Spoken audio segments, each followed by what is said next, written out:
So guys, mura jud kog nag-exam diri permino.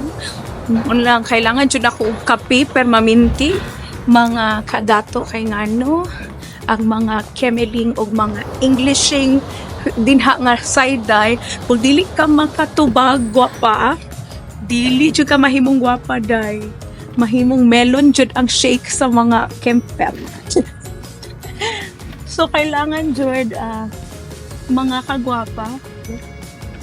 So, mo ni siya ang amo ang first location dinhi.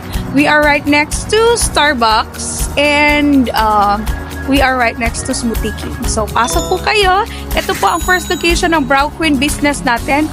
Sa mga hindi po nakakaalam, mga kagwapa and kagwapo, I've been running the business for 5 years now.